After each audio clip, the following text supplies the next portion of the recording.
Welcome to What We Watch When We Drink, a booze dancing entertainment network podcast featuring lively discussions about movies, TV shows, and anything else that we're watching while we drink our favorite boozy beverages. If you enjoy this show, please subscribe on Apple, Spotify, Stitcher, Google, Audible, and anywhere else you get your podcasts. You can also find us on boozdancing.com, and if you have any questions, comments, show or drink suggestions, email us at boozdancing@gmail.com. We'd love to hear from you.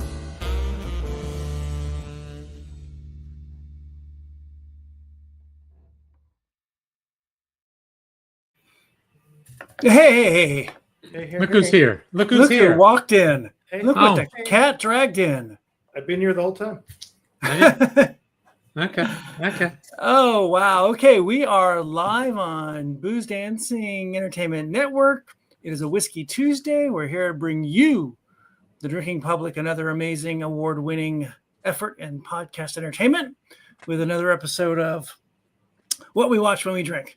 And we're celebrating a bit here today because it is International Podcast Day. Hashtag International Podcast Day. Hashtag Apparently. celebration. Hashtag apparently. Hashtag there's a day for everything. Yesterday was National Coffee Day. Yesterday was that's right. Hashtag coffee. What if you had a podcast about coffee? We would have been on yesterday. I would have not been on it. Is that a twofer though? Do you get one yesterday and one today? I guess. I think you got a podcast both days. Yeah, you go on a bender? Is that what happens? Yeah, exactly. A coffee bender. It's a 4-day weekend. That's right. It's a big one. I like it. There's gonna be an after party later for the big event, and you're all invited to that. Stay tuned for details. Do we got swag bags? There may be swag bags. Joe Rogan is not giving you that kind of after party after his podcast. I can tell you that. So we're the unofficial podcast of International Podcast Day, though we're not. That's not true in the EU, Africa, Asia, South America, parts of Canada, Mexico, and all of Australia. But we are, as is true in Greenland. So we're good in Greenland. And Guam. Don't forget about Guam. Guam's part of America. That's part of the United States. Yes. Well, Puerto Rico. Puerto Rico, again, a U.S. territory, so that counts. You got to remind them. They don't know. Bienvenidos. That's right. We got a really big show today. Brand new TV show that we're going to talk about, and a brand new bourbon we're going to talk about. And a little different for us, we're going to actually have some cocktails we're going to talk about too. That's right. And all from the Booze Dancing Entertainment Network official bar, which is on the third floor of the big building here.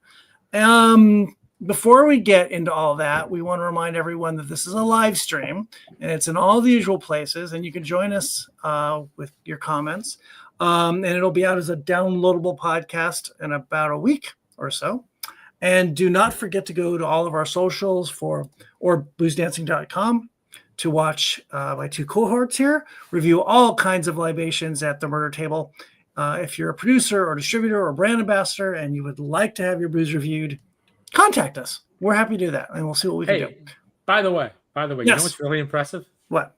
We are men of a certain age, or we're getting close to that age. Yes. The fact that we can live stream is pretty good. Barely, yes, but this is true. Hey, speak for yourself. It is pretty amazing. I live stream all night long. Sadly, I'm asleep for most of that. There's a stream going. That's why they have mattress pads. You're okay. At some point, we won't be live streaming anything because we'll be unalive streaming. By the way, this segment is brought to you by Depends. That's right. Correct. Toys for men. Boy, so where do we start here? We were contacted, and you have more information on by the Milam Greene marketing company, correct? Yeah, I don't know who their new marketing folks are, but yes, they sent us an email. They said if you're interested, all they said was reply yes, and I'm assuming we all replied yes. And they were kind enough to distribute this lovely bottle of the brand new Milam Greene Provisions blend of straight bourbon whiskeys. Yes. Now we have a bit of a history with Milam Greene. Heather, I think we can consider a friend. We can consider Marlene Holmes a friend. Marsha Milam whose name is on the bottle, and Heather Greene. We have been reviewing and talking up their wonderful bourbons and ryes since they started, I believe. That is true. And we have seen their growth really come into its own with such a heavy hitters running the show there. I'll look at Mike with his. Oh, we also got really cool. I guess they're handkerchiefs, scarves. Yeah, it's a kerchief. Kerchief. We call it a kerchief. And or if it's a very sunny day and I don't want to burn my head. there you go. Hey. That's right. Speak for yourself. So we are happy that they kept us in mind and sent us this brand new offering. So we're going to talk about that as well as a brand new. What? No, one second.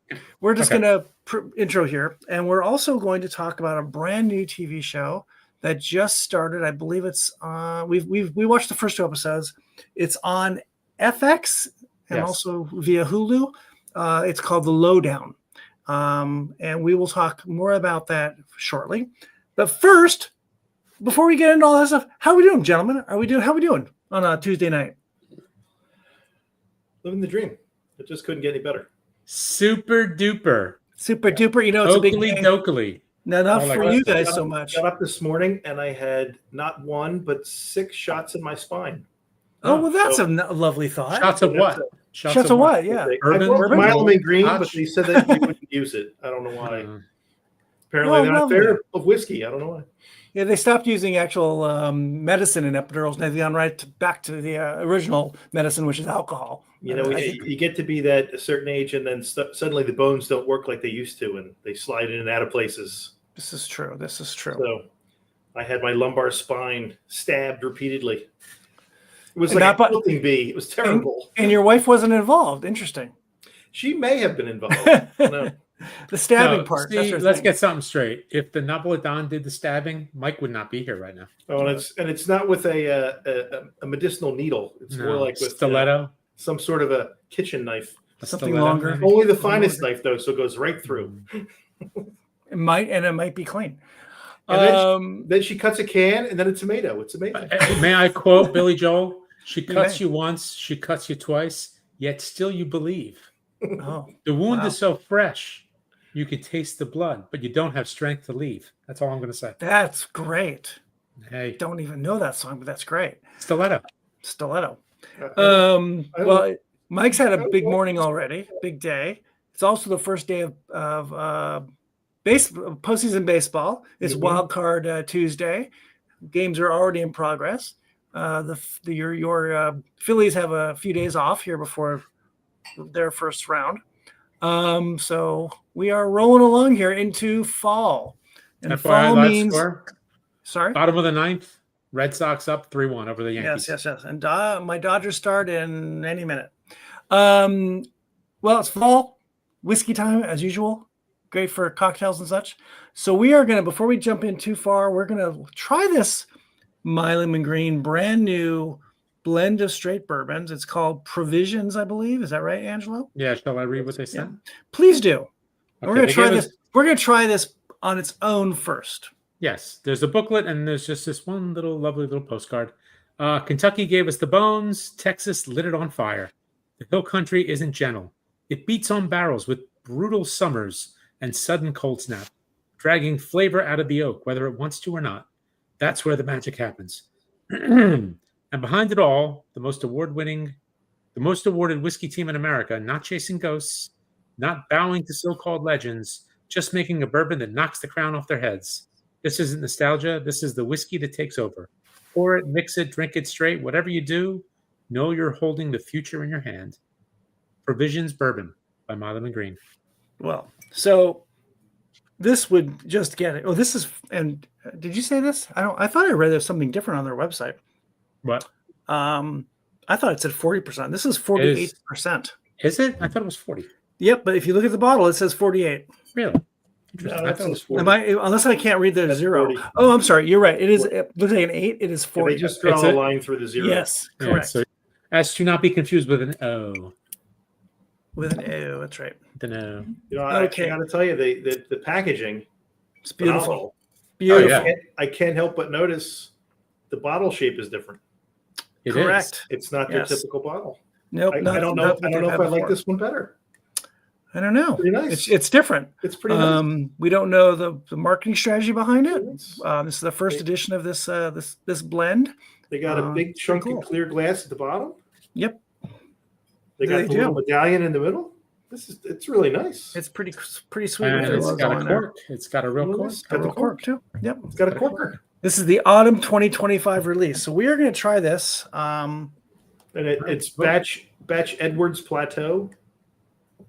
Do we know what that means? Is that where it's aged? Maybe is that where I don't the barrels were stored? Is that what it is? They put it at Edwards Plateau to age it? I don't know. Clinky, a little cheers. Clinky. Not Texas. I don't know. All right, cheers. Cheers. Oh, that was good. That's just sad. Yeah, well, I'm using a Milam Greene glass. I am too. Mine dinged very well. Well, no, I have this little small one I sent. I got the little one too. Yeah, that's nice. I got the Glencairn. It smells good. It smells like a good bit of rye in this one. So I think it said it on the website that it was. Did they give you the what's it called? It did. I saw it on their website. Tastes like a good bit of rye too. Yeah. I jumped right in. Oops. Oopsies. You are a bad man. Oh, you have little patience. Let me see what they have. There's a lot more stuff. There's a whole bigger pamphlet here with some lovely photography. Nice soft focus, nice looking. It's just delicious. People are terrification. Anything. Yeah, there is more. I saw it on the web. Yeah, there's more, but that's okay. That's okay. But there was I'm going for a taste. Mash bill, 70% corn, 22% malted rye, 8% malted barley, and the suggested retail price is $36. So this is a very approachable bourbon. This is going to be. You know what they're going for? They're going for table bourbon. That's right. They're going for table whiskey. They want a session whiskey that can be used for cocktails, hanging out, sitting by the pool, whatever. This is the after work. I just got home. I'm going to take the edge off. Dram. This is I'm still at work. I may have a problem, but I've got really good whiskey in my desk. Dram. It's also, because it's good for cocktails, it's also good for a bar. Getting on a bar shelf. Absolutely. Ooh, that is just delicious. Wow. Just delicious. What a sipper. Oh my gosh. So it's got a big dose of sweetness. It might be the corn in there. That's Angela's nickname from college. Big dose of sweetness. Big dose of sweetness. Unfortunately, that name never stuck. Never stuck. Boy, there's a little bit of heat. Yeah. A little bit of heat. Definitely all those great bourbon flavors. There's vanilla. There's a little bit of cinnamon going on. Boy. You get a hint of that rye sharpness. Little cereal-y, little grainy, little, there's some kind of malt, corn, barley, whatever in it. What is the, that's nice. When does it become a high rye bourbon? What's the number? Yeah, I was thinking that when you said 22%, it didn't sound particularly high, but I thought that's on I thought that was high. While you were talking here, I'm going to do a little check in here. Boy, that's good. Really good. That is very nice. I like that. See now, when we were at the Lila's last week, Aaron. Yes. They were making a ton of old fashions. They were making a ton of old fashions. Yeah. And they were using Evan Williams. Correct. The whole time. Solid bourbon. Now that is, I think, a good bit less than I don't know what it goes for these days. What's about $20 maybe? Yeah, 2025. Yeah. 2025? Yeah. So, they're in the price point with this. And we're talking. Well, this is a small batch kind of company too. Yeah. Well, don't forget you got this beautiful bottle. That ain't free. That's right. Yeah. I just looked real quick here online, and high rye bourbons run 20 to 35% on the rye component. So this is on the low end of that, but this would be a little bit higher than That is really, really good. Yeah, I like that. That's an everyday sipper. Every day. This is what's that thing you said before? Like, someone says, "Oh, I don't like bourbon." Well, maybe you just haven't tried the right one. That's right. I'm thinking that's a pretty good gateway. Yes, this is a pretty dangerous gateway. This is a great gateway to get into other Milam Greens too. And for the larger rye content, they've curbed it enough that it's just delicious. Yep. Yeah. It's not just corn and sharpness. It's they've rolled this out. Marlene did an outstanding job. Well, I think Heather was the blender, right? I think that she's like that's her. Isn't that her? She's the master blender of the place. So the blender. Yeah. Okay. I believe so. I believe Marlene's the distiller. Distiller. Yes. Yeah. She actually won the 2024 Distiller of the Year, I believe. Yeah. That is a serious. Now they said it's made in Kentucky. So, I mean, do you think Marlene oversaw the distilling process? Well, that's a good question. I don't know that. From the Tale of Two Bourbons, that's what they said she did then. She went to Kentucky and oversaw what was going on. They have a partner that they work with, and she took over for a day or 2 days or whatever it was for the run, and I'm guessing she did it again. Or maybe this is from that same run. I don't know. Did it say in there, Ange, any kind of age any of this kind of ballparkish, or is it just kind of? I don't know. I mean, the material they give you a lot, but I didn't really notice any of that. But whatever. I mean, it's got to be at least 2 years, 4 years? How many years? I'm guessing it's fairly young, but it doesn't taste young, right? No, not at all. That hyper aging in Texas, right? Yep. Right. Their angel shares significantly more than. Yeah, it doesn't really. I mean, it's probably on the website, but whatever. Yep. That's okay. The point is, it's delicious. And the aging, as I was going to ask this too, it's aged in Texas. Correct. I like the Texification process that they mentioned. Yeah. Provisions Bourbon represents the best of Milam Greene's Texification process. Pot stilled in Blanco, Texas, and artfully married with our own Kentucky bourbon, this signature approach involves bringing single slick barrels from Kentucky down to Texas, where additional aging occurs. So it's using that. Now I'm guessing that the Edwards Plateau is just a place possibly in that they're kind of just highlighting in, or maybe that's where they are. Maybe they're on the Edwards Plateau. In is that West Texas? Is that West Texas? East Texas? East Texas, right? Well, I just went to the Googly, and the Edwards Plateau is in Texas Hill Country. That's where they are. It's the southeast portion. That's where these guys are. Yep. So great. We have jumped into this wonderful brand new offering from Milam Greene, Provisions, a straight bourbon blend. Really, really tasty. And we're going to do something else with this shortly. So we, somewhat kind of weirdly connected, maybe. We chose a brand new TV show that started 2 weeks ago. No, last week. Oh, last week. They just put out 2 episodes at once, right? Correct. Yep. The Lowdown on FX, correct? FX? Correct. And brand new, and Ange, why don't you give a little write-up about it? A little summary, maybe? There's a brief one. I'm just going to read off of the IMDb page. What's it say here? A determined bookstore owner in Tulsa moonlights as an investigative journalist, digging into local corruption. When his reporting uncovers sinister connections, he must protect both his family and the truth.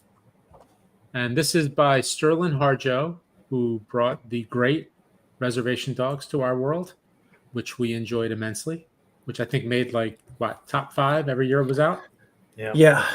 And it stars, let's see, who's the stars in the show? We got Ethan Hawke, who I think is also a producer, Keith David, Ryan Kiera Armstrong, Rachel Crowell, let's see, Dale Dickey, Zachary Booth, Joby James, Jeanne Tripplehorn, Scott Shepard, Cody Lightning, Kyle MacLacklan, Abby Cobb, Carrie Malloy. Who else here? What's that woman's name? Kaniehtiio Horn. Oh yeah, right. Yeah. The dear lady from what's it called? And also from Letterkenny, correct? That's right. And she in Shoresy? No, she's not in Shoresy. Only Letterkenny. No, she's not in Shoresy. Macon Blair, Tim Blake Nelson, Tracy Letts, and Michael Hitchcock. It's a quite a cast, and it's a great cast. And Peter Peter Dinklage. Don't forget Peter Dinklage. Not yet. We haven't seen him yet. We haven't seen But he's still going to be in the cast. Oh, we Yes. haven't seen him yet. So we haven't So this is a bit of a love letter. I've heard a couple interviews or seen a couple conversations with Stirlin Harjo. He's from Tulsa, and I believe he's part American Indian, correct? And so this is all as Reservoir Dogs. Reservation Dogs. This is also a love letter to the area, to that world he grew up in. That was Oklahoma, but this is Tulsa. That's rural Oklahoma. This is Tulsa, the city, and the little kookiness that you find in a small town, in a town, and it's an interesting story that's told. Although we're just getting into it, it's really a kind of show that we like because it's got this kind of interesting group of characters, and they all have a little slice of life, and they all kind of how they all act together is really fun. Excuse me. It's quirky. It's quirky. It's got a lot of humor. Yes, and there's also an element of darkness because I think there are some elements to the history of Tulsa, which is very dark, and is only kind of really coming to light in the last few years about the tragedies that happened in Tulsa in the last 100 years or so.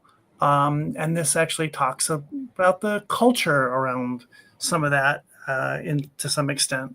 And so I think it's going to be really fun to get into as we go farther. Anyone going to chat up the first episode or so? I probably can find a little bit of a write-up on the first episode. Here we go. Self-styled truthstorian and bookseller right. Lee Raybon, who is Ethan Hawke, has published an expose about the powerful Washburn clan. Dale Washburn, the black sheep of the family, hides a letter before committing suicide. Investigating the Akron real estate development group, Lee is approached by a stranger named Marty and is later attacked by skinheads. At Dale's estate sale, Lee discovers the letter, which reveals Dale had hid more letters about the family conspiracy in his collection of Jim Thompson novels. Lee convinces an antique dealer to acquire the collection for him to exchange for a stolen painting, while tabloid editor Cyrus agrees to publish Lee's follow-up article and gives him a gun for protection. Dale's brother Donald is running for governor, and Lee deduces that he is having an affair with Dale's widow, Betty Jo. Blackie, the two skinheads, kidnap Lee, deliver him to an Akron contractor who kills the skinheads instead, unaware that Lee is in their truck. Freed by Marty, who has been following him, Lee flees in Blackie's car and discovers a large envelope of cash. And that is episode 1, the pilot. Starts with a bang. Starts with a bang. There's a. By the way, for the record, 2 Jim Thompson novels on my shelves. Oh, very nice. And I think I've got one on my iPad as well. So well done. I've got The Killer Inside Me and After Dark, My Sweet. Very good. He also did. Remember The Grifters? Remember that movie? Yeah, I believe he wrote the book for The Grifters. Oh, really? That's great. Yeah, he was hot for a while. He was kind of the the hot author everybody was making a movie about based on one of his books. They're pulpy, a lot of crime, a lot of like Texas. Yeah, a lot of southern crime and all that stuff. Do you have a letter from Dale Washburn in one of those? I don't. I also don't have an original edition. So, that's funny. That's too bad. Thoughts on the first episode, Mike? I really like Ethan Hawke. I think he's a very good actor, and the fact that his character is beaten repeatedly throughout it. It's not one of those ones where I'm the star and I don't get dirty. It's more like I'm the star and the star is dirty all the time. There's one scene where he's covered in his own blood after yet another beating, and he calls his ex-wife and says, I'm going to come to meet you. And she says, all right, meet me in 20 minutes. And he gets a look at himself and he says, make it 40, because he's just such a train wreck that it's just such a mess. Keith David is a tremendous actor. He plays I love him. Marty, the private investigator. He's a tremendous actor. I didn't realize he went to Juilliard. Oh, wow. So he's obviously a classically trained actor, and he has always played like the tough guy and everything. his He has voice some of the best is lines tremendous. in Armageddon. One of the guilty pleasure watches you have. He just keeps referring to the guys as the wrong stuff and everything else. We talked one of us did recently about a show that's been canceled on Duster. from HBO, Duster, Yeah, where Keith David's the bad guy in the show. Mm-hmm. And the main character was from Lost. I can't think of his name. Josh Holloway. Josh Holloway also gets beaten up a lot. And it's, as I get older, I really have a problem with seeing this really ongoing aggressive violence I have to actually turn my head sometimes because it's too much. The noise, the wishiness. Yes. Yeah, it's gotten, and it kind of gets excessive. And in this episode 1, poor Ethan Hawke, he gets pummeled and has to walk around covered in blood. And he also has a daughter. We didn't mention that. He has a teenage daughter he's trying to be a good dad too, while he's covered in blood. While he's taking a beating. Yeah. Oh yeah. While taking a beating. Yes. I too enjoyed the first episode a lot, and I am not like you, Mike. I am not a huge Ethan Hawke fan. No. It's always a bit of an effort for me to get past my reservations about him, and once I do, I'm fine. He is such a great actor. He really is, even with my issues with him, like you had with Anna and I do with Anna Kendrick. Once you get past whatever you've got, won me over. Yeah, I don't know if he's won me over, but he's just really good. It's hard not to be impressed by his abilities to do these kinds of quirky roles. Yeah, I'm not saying everything is great, but he's got a bunch of Academy Award nominations. Oh, totally. That's not for nothing. And Dead Poet Society and the remake of The Magnificent Seven are both movies worth watching. And he just happens to be in both of them. I like him in Gattaca. I think that's a very underrated movie. Is he considered a brat packer? No, I don't think so. No. But he's of that era. Yeah, I think he's on the cusp. On the cusp. 50, apparently he's 54. Yeah. 54. So it's impressive, his career. And then you get to a point, I love seeing actors like this who just say, F it. I don't care. I'm going to do roles I want to do. And this is one of those kinds of roles where it's quirky, it's fun, it's goofy, it's interesting. And working with a guy like Stirlin Harjo, it's really going to be a really interesting episode of my career arc, or my career at the moment. And he knocks it, well, so far, 2 episodes. It looks like he's just picked a great vehicle and just is doing it and having fun with it. And he's just embodying the character. He's just totally on board. Yeah. Yes. Well, what's cool about it too with the first episode, it's like already kind of lived in. They just throw you in the middle of this thing. Yeah. Yeah. And it's it feels like it's already been around. It doesn't feel like they lay the groundwork pretty well. Yep. And no backstory. We don't have to watch Batman's parents die in the alley again. Well, you'll get backstory. We probably will. Hopefully, we don't do this like 5 years not before over and over again. No, at least in the first 2 episodes, we didn't get what happened 6 months before or 6 years before. It's being told to you. There's no flashbacks so far. I'm very anti-flashback these days, so this is so far so good. But it feels like it's a comfortable shoe to put on. You don't have to. It's not tight fitting. It just wear it. It's like my Birkenstock. It's like your Birkenstock. Yeah, it's a Birkenstock. It's a classic. He's, instead of being a cop, he's a bit of I guess he's a private eye in some weird way. He's a true historian. He's a true historian. That was so good. He's the we see it in so many other things. He's the not the cop who's got some kinds of issues, and he's got a family life, and he's divorced, and he's trying to make that all work together, and he's always got money issues, and he's got a business that is falling apart. He's got all these problems, yet he wants to do the right thing. He's trying to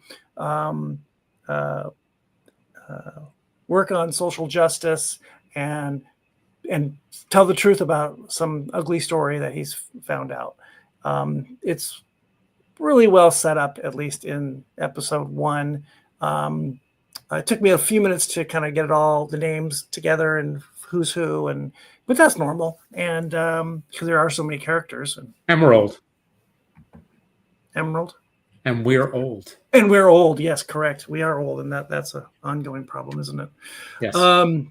I just thought it was just a really good starter episode to kind of get you into it. What's the one line that Keith David and then the guy that works at that other magazine? What do they say? Nothing sadder than a white man with a conscience, or something like that. Something like that. Yes. And they don't know the difference between Waylon Jennings and Willie Nelson. That's right. Yes. Who does? That's right. You do. I bet you do. Who does? And the guy has an eye patch that matches his ensemble, which is just tremendous. That is very funny. Yes. I like that guy. I don't know. I've seen him before. I don't remember who he is, but he looks familiar. He's really, really good. It's good to see. We can talk about the cast a little bit, but it's good to see some of these folks. I love Jeanne Tripplehorn. She hasn't been around in a while. What's the last thing she was on? She was on what was that show? She's been on a few. Big Love? Big Love was her big show, right? Right. Yeah.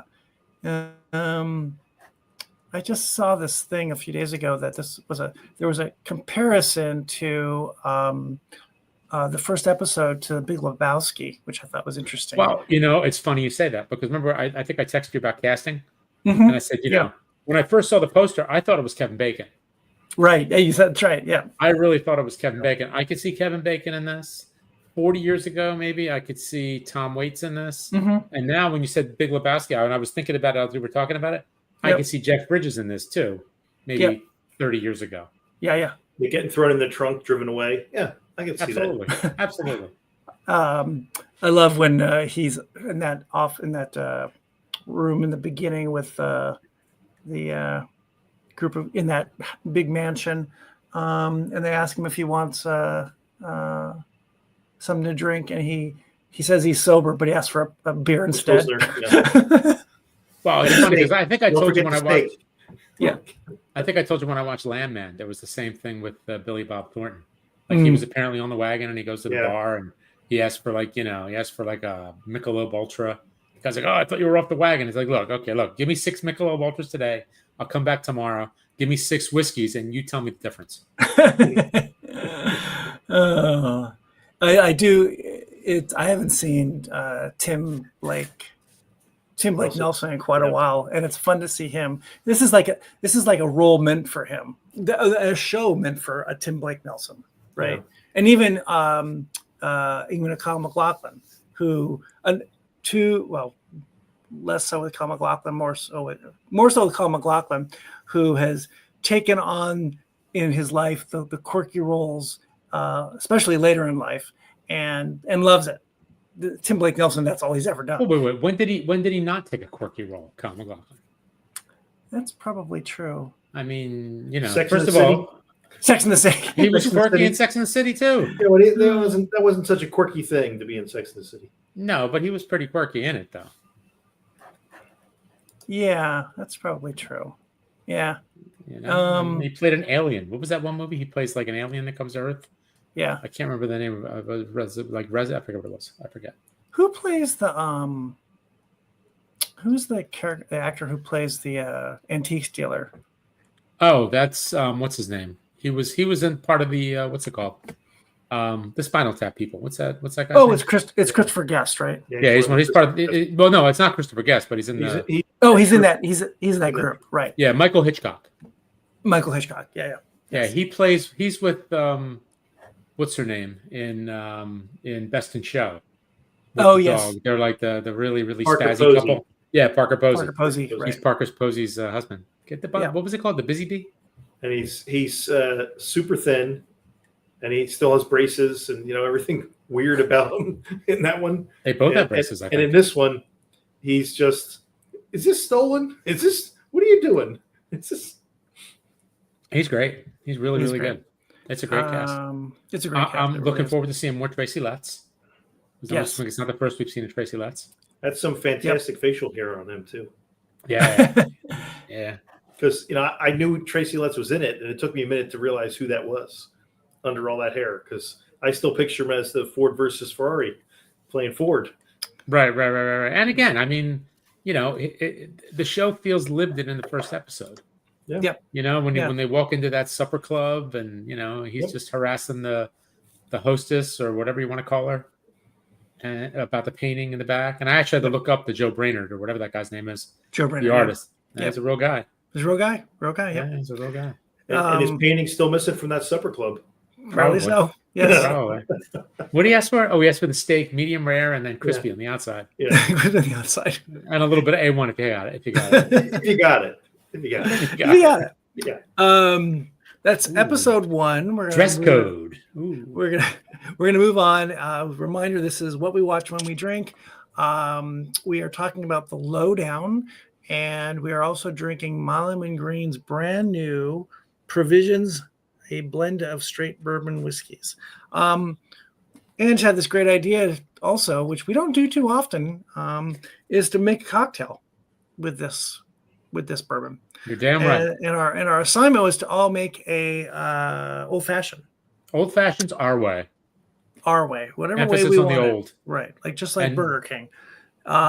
So when we go around the room, Mike, do you have one? I didn't make one. Mike, you did not make one.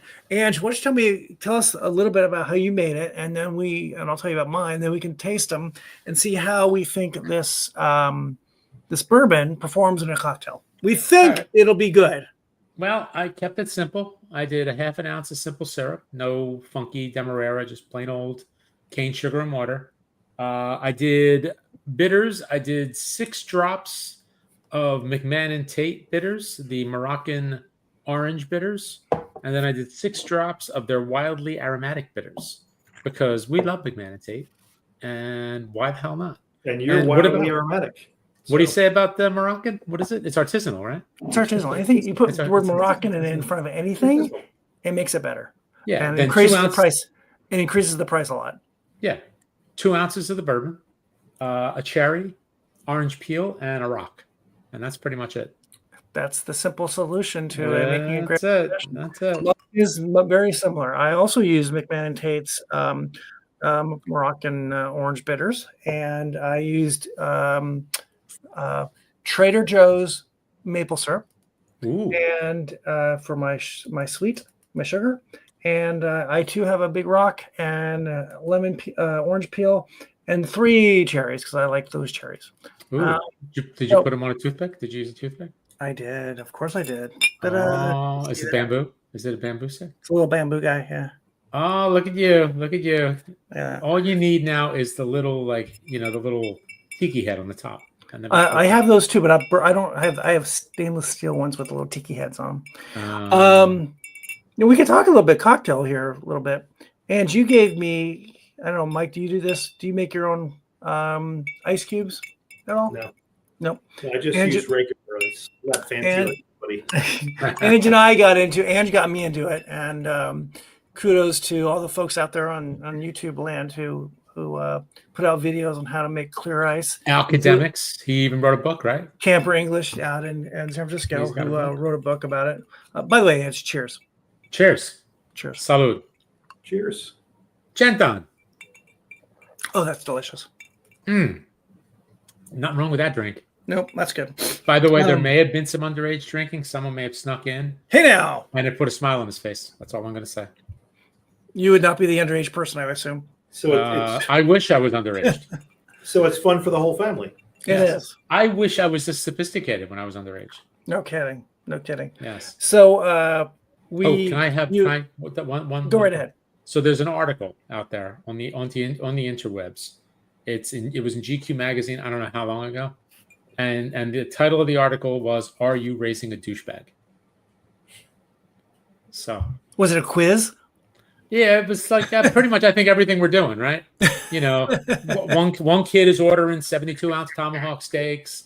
Another one's taking his dad to sake sushi Japanese bars, and another one's making old fashions for his girlfriend. Yeah, so I would say we did a good job. We raised a bunch of douchebags. God bless them all. One God I love know- them all. God and love one them I all. know is a baker in training, I believe. Baker, smoker, Baker, soon to smoker. be. Yes, yeah, He's going to go to Edinburgh to learn distilling and Eater, brewing. just an eater. eater in training. What he's doing right now, he's socking all his money away in Bitcoin, and then when he graduates from University of Edinburgh with his bourbon distilling degree, he's going to buy up a distillery and a brewery that's going to go out of business in the next 7 years, because it's going to happen. No, he's So just going to go to Ireland, buy all of it. There you go. He's going to buy the island. He's going to buy it all. Okay, nice. His Bitcoin's going to go through the roof. He's gonna Branson it. He's going to buy the island. Should we move on to episode 2? Sure. Well, Let's first do it. I want to hear about the cocktails. Oh, the cocktails. Oh. Yeah. Do they work? Or do they? It works. It really does. works really well. So, do you like yeah. it better than drinking it by itself? About the same? No, about the same. that's the same. About the same. I think it shows the versatility of this bourbon. And that's You what can it's meant drink to be, this. right? You can drink it on its own for sure. We prove that, And I am. and you are And this is a high rye bourbon. correct. Do you typically use a high rye when you make a cocktail? I would typically use rye for an old fashioned. You go rye. I usually this is Rye, and bourbon. this Yeah, is yeah. A more than satisfactory substitute. absolutely Correct. Absolutely. Yeah. This is definitely. I think. And I think thanks to the low ABV, this does make it for a more leisurely cocktail. Yeah. Most definitely. Because we'll use we've used 120 proof bourbon in an old fashioned. That has a little bit more of a kick. This is more, easy drinking. Subtle. This is the good middle of the week drink. This is not the I gotta wake up tomorrow at 6 Friday and night. be in the office. Yeah. This is a good Tuesday night cocktail because it's not. I wouldn't loaded turn up. it away on a Friday night. I would not either. So Yep. just saying. No, it's very good. I was gonna say about the ice cubes. So Ange and I got into making our own clear ice cubes using directional freezing, using fancy terms here. And Ange gave me a tip that I used tonight, and it really worked. I always have the problem where I put an ice cube in one of these big rocks, in a rocks glass, and immediately I will pour whatever I need to pour on the spirit, usually if I'm making an old fashioned, and you inevitably get cracking. Just so all of a sudden that nice big clear rock is now shattering a bit. So Ange told me about kind of tempering the ice cube by letting it sit out for a few minutes. Yeah, he has his sits in the fridge. Well, warming only up. because it was in there for a while. I didn't want Oh, to okay. melt, And I did that too before I actually made the cocktail. I had it all ready to go and just really needed the ice to it, and then just a couple minutes. and it really worked. This ice cube is still clear and not cracked. Thermal shock. You want to avoid thermal shock. One of thermal shock. Yeah. Thermal I shock. suppose, So I suppose another thing you could do is actually put your bourbon in a refrigerator to make it cold, so it's closer to the. Come see, come sa. Yeah. I don't use directional freezing. I use the side by side, and then there's some rocks in there that just come right out of the glass. You just push the little button. Yeah, I've heard of that. It's not so directional, except right into the glass. It goes north It to works south. well. Yeah. Works As well. I like to say at work when they get the the income statements and they see it's directionally correct. It's directional. I don't even know what that means. What does I don't directionally either. correct mean? It's going this way, not. It's this going way. in the direction I want it to go in. Is that what Yes. it means by directionally correct? Correct. I don't have any idea. I don't know. But Your place just had a $400 million loss, didn't they? I don't know what direction they're headed towards.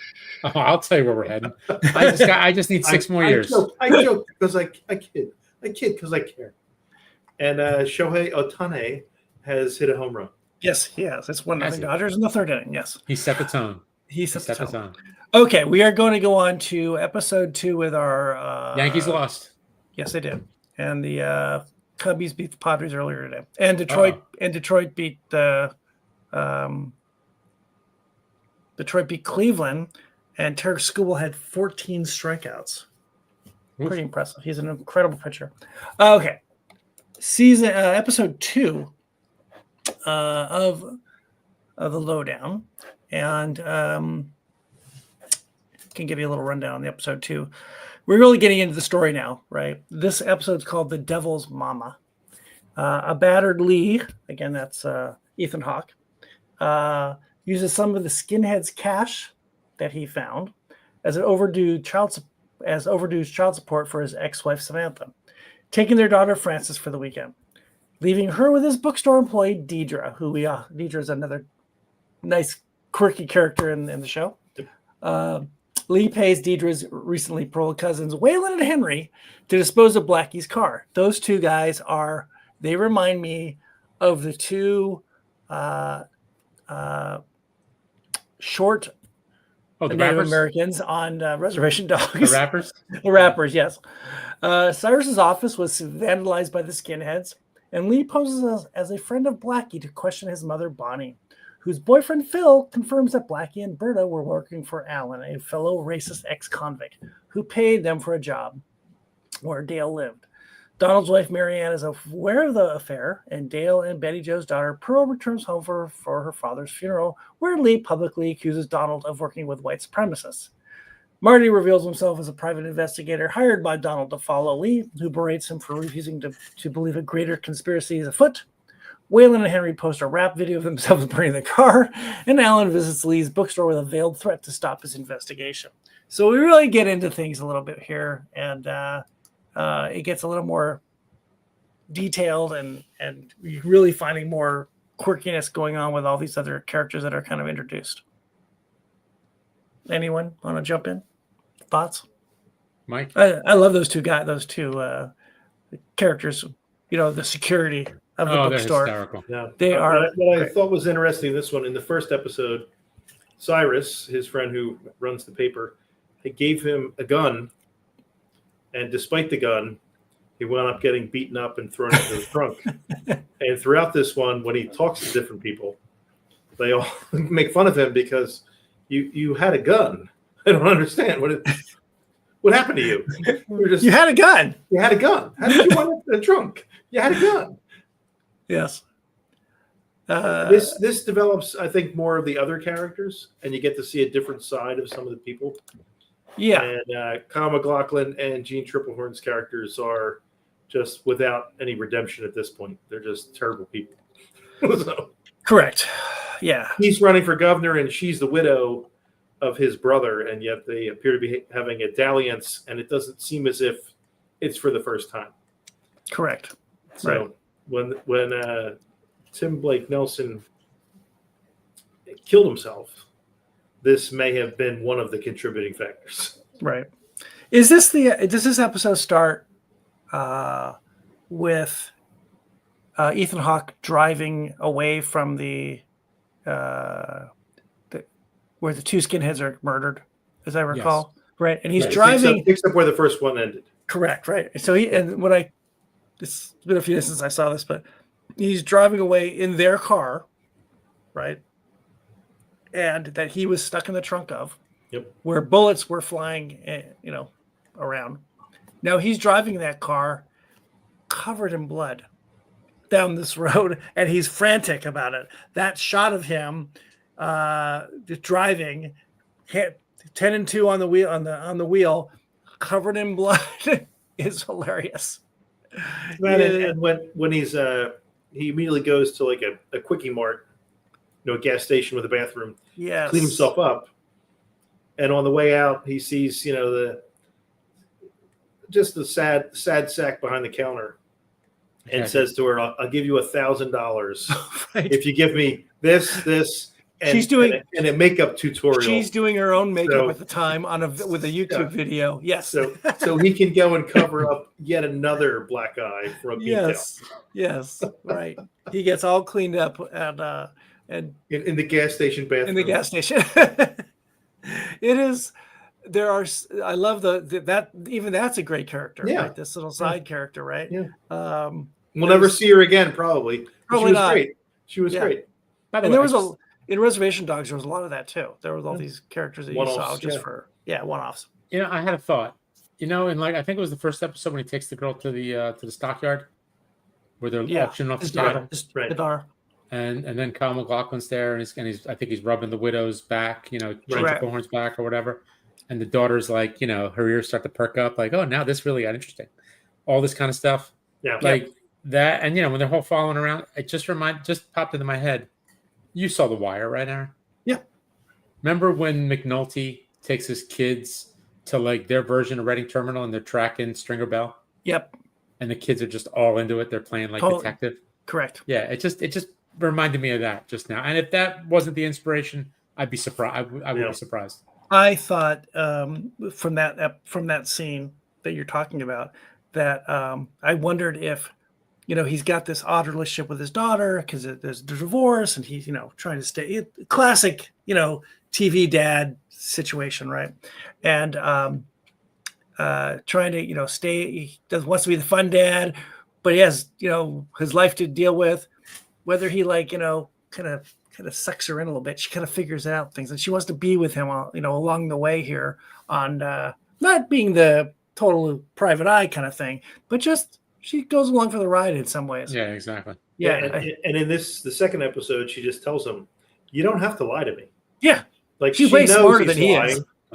Just tell me what's going on. You don't have to lie. She's really good. That girl's going to be good. Yeah. What was her name? Her name's Ryan Kiera Armstrong. Ryan Kiera Armstrong. She's really good. There's been a lot of these like young actresses that are just every once in a while they pop up. Oh, I do know who this is. I didn't finish this show. I'm looking at her bio here. She was in one of the Star Wars spinoffs called Skeleton Crew, which is sort of like maybe like Goonies, one of those, a throwback kind of version of Star Wars. A bunch of kids, try to solve a mystery. Right. And she's one of the kids. And she's, I only got through like 4 episodes, but she's really good in that. She's also in American Horror Story in 2023, Red Tide. Okay. So she kind of reminds me of an older version of Natalie Portman in The Professional. Oh, interesting. Yeah, I get that. I can see where it's just like the tag along, like, well, what are we doing today? Okay, sure. Let's go do this. Yeah. She's very good. I love those characters that she could just be the daughter, and never, really see much of her, but she's gonna have a role in this, I think. Yeah. As we get farther along. Well, it was nice too. I think it was also first episode where she's like kind of basically giving dad an out. Like, look, if you can't handle it, I'll go live with mom. That was nice though. I mean, I thought it was a really nicely written scene where he's just like, look, never in the history of dads and daughters has dad ever said, yeah, okay, sure. Okay. Come on, that's a great idea. Thanks. And you don't want to hear that, Yeah. You might just be said, okay, that makes sense. Yeah. She'd be heartbroken, right? Her mom, we could talk about her and mess up her name a million times till Sunday. Kaniehtiio Horn. She's a Canadian actress. Can we just call her Ms. Horn? We can call her Ms. Horn. I don't think that was close either. We don't think we think hopefully her role is going to grow a little bit on this. Oh, it will. I hope so. It will. She has I know I've talked about her many times on this podcast. You got a little crush on her, don't you? I do have a little crush on her. She okay. Most recently was in a recurring role in Reservation Dogs. So that's how she's part of this whole Dear Lady as a mythical character, as a Native American mythological character who's part deer. And before that, from a Canadian show, Letterkenny, where she plays a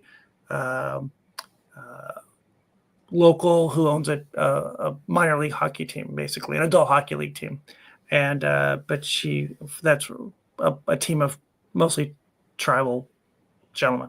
Does she know tough natives? I was gonna say those tough natives. She has a lot of tough natives that are in her like posse. I should say. That's redundant.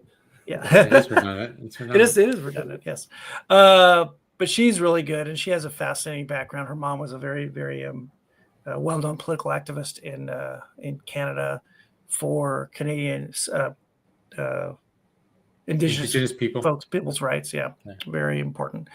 And she's now getting bigger roles in this. You fall into the what's the other guy's name from New Zealand director? I can never. Taika Waititi. who thank you. him and Stirlin Harjo, they've partnered up on things. You fall into their worlds, you really are falling into a really good place. You're going to get more jobs. You're going to work with him or them, she's now. It's the old Mercury Theater. It totally is. The recurring characters, like Christopher Guest. Yeah, like Christopher Guest. Like Christopher Guest. We've said this 1,000 times. Why wouldn't you want to work with your friends? Yeah, that's right. And I've seen a couple. I've seen a couple. I've seen a couple little interviews with drinking alone. I've seen a couple interviews with Miss Horn, and she found this to be really an exciting bit of work, different than what she's done before, and working with this group of people and working with Ethan Hawke is just that raises the bar a lot, right? And so I'm excited about what her role is going to be in this going forward. So another good little character that we're going to grow with. Other thoughts, gentlemen, on the show? I'm excited to see episode 3. Episode 3. I think it dropped tonight. I think it drops tonight too. It did. I almost watched it. Oh, it's out. Okay. But then I wind up saying things, and you yell at me because it was beyond the homework. What, for doing extra? You don't get. There's no extra credit. Extra credit, but there's no extra credit. There's no extra credit here. You're a terrible professor. Yeah. We stopped doing the extra credit thing. Yeah. I'm old school. No. You either did the work or you didn't do the work. Yeah. So it's a really fun show. Well, fun, being relative, but I mean it's got fun. It's got fun moments. It's a fun show. Yeah. If Ethan Hawke, it's not a fun show. He really is. He really is good. He was in a series about John Brown. During the Civil War. Yep. He was really good in that. He's good at character. He's just good at characters. He really is. And Funny thing about actors. He's sorry. Funny thing about actors. Yeah. Some actors it's the same role. Yeah. I don't see him as being the same person in every role. Yeah. No. They're just playing themselves, and then some of these, they embody the character. Yes. Did you ever see Before Sunrise or Before Sunset? Those two. I did not. Or what's the third one? Before Midnight? Is that what it is? Maybe. I've never seen them. My son was talking about them. He said they were really good, and I've always been kind of curious, but I never got around to them. The only thing I know about it is he did the screenplay for 2 of the 3, maybe all 3, but 2 of the 3 he was nominated for Academy Awards for Best Screenplay. Really? He wrote them? I didn't realize that. Well, he wrote them in conjunction with other people, but Richard Linklater, I guess. Yeah, Richard Linklater. But he was nominated for that, and then 2 nominations for acting. Okay. So. I'm gonna look at that gentleman's list. It's pretty impressive, I assume, right? Filmography. Yeah. Start with Dead Poets, man. That's a pretty good place to start. Dead Poets, pretty good place White Fang, Reality Bites, Gattaca, Great Expectations. I mean, just the women he's worked with. It's pretty. Winona Ryder, Uma Thurman, Gwyneth Paltrow. And he married Uma Thurman. That's right. Co-starred alongside Julie Deppy in Richard Linklater's Before trilogy. All 3 of them, right? Right. Yep. Before Sunrise, Sunset, and Midnight. Training Day, Taking Lives with Angelina Jolie. Lord of the War with Nicolas Cage. Before the Devil Knows You're Dead with Philip Seymour Hoffman. Brooklyn's Finest with Richard Gere. Co-wrote and starred in The Hottest State. Supernatural horror film Sinister, The Purge with Lena Headey, and that's a whole franchise. Boy, what else?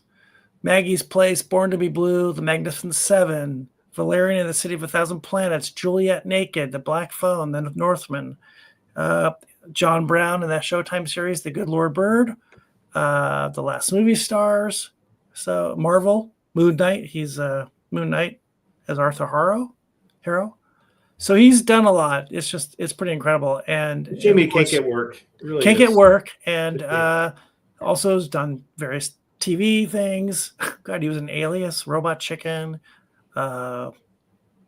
Reservation. Oh, well, he was in Reservation Dogs. That's right. He's Alora's dad. That's right. That's right. He was good in that too. He was really good. He was good. Yes, most definitely. And I'm sure that's where he got together with Stirlin Harjo. Yeah. And then theater. He's done all kinds of theater. Right. That's probably where he started. So just a just a really wonderful actor, and this kind of character is kind of built for an Ethan Hawke, I think. So, Or Kevin Bacon. or Kevin Bacon. Or Yes, young Tom correct. Waits. Or young, Or somebody who passed on this movie and realizes they shouldn't have passed on No! a TV show. What was I thinking? Why? That's right, exactly. Why? But yeah, it's good. I'm really curious to see where it goes. More Keith David. His voice is just spectacular. It is. You know what I loved is when they're in the he goes into the diner where he had first met Keith David. Yeah. And he asked the counter woman and says, the guy who was talking to me, the poet, and she's playing like she has no idea. The black guy. And then she's like, the guy. It makes him say something about the voice, and then she jumps right in about, I could listen to that voice all day. Yes. Oh, yeah. He's so good. Come on. There's something about Mary. How'd you get the Frank above beans? He was spectacular. That's right. Juilliard trained Frank and Beans. He's good. And that show I talked about last time, High Life. Yeah. Love Life. I'm sorry. Love Life. Love Life. He is the narrator on the second season. Really? Yeah. That's interesting. Huh.